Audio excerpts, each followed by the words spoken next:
दर्शक बंधु जदि आपण तरंग टीवी लोकप्रिय सीरियल तोरी पाई तो पाई जड़े बड़ फैन तेबे आपण आसी एक बड़ खबर। सीरियल कहानी एबे एक नुआ मोड़ नेबाकू जाउछि।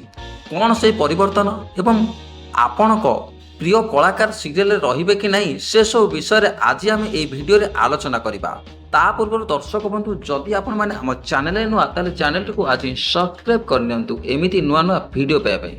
बंधुगण सोशल मीडिया रे एबे खबर खूब भाइराल होउछि जे तोरी पाई तो पाई सीरियल रे खूब शीघ्र एक जेनेरेशन लीप बा पीढ़ीर परिवर्तन देखा मिलिबो। यार अर्थ होउछि कहानी एबे किछि वर्ष आगकू बढ़ी जिवो। आपण जानिथिबे जेतेबेले कोनोसे सीरियल रे लीप आसे सेतेबेले कहानी रे अनेक नुआ चरित्रंकर एंट्री हुए एवं पुराना चरित्र विदाय।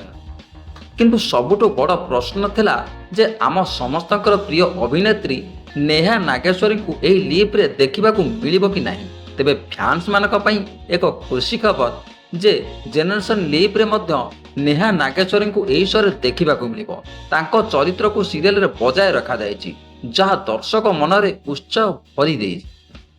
एही लीप पर सीरियल रो रूपरेख संपूर्ण बदली जाई पारे। होई पारे कहानी रे किछि नुआ प्रेम और कहानी बा पारिवारिक द्वंद्व देखा मिलिबो।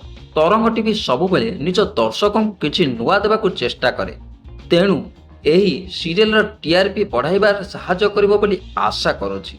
तेबे आपण मानकू तोरी पई तो पई सीरियल एही परिवर्तन को केते उत्साहित आउ नेहा नागेश्वरी को पुणी सीरियल देखि आपण मानकू केमिति लागुछि कमेंट करी निश्चय जानिए। वीडियोटी भल लागिथिले लाइक एवं शेयर करबाकू भूलिबे नहीं।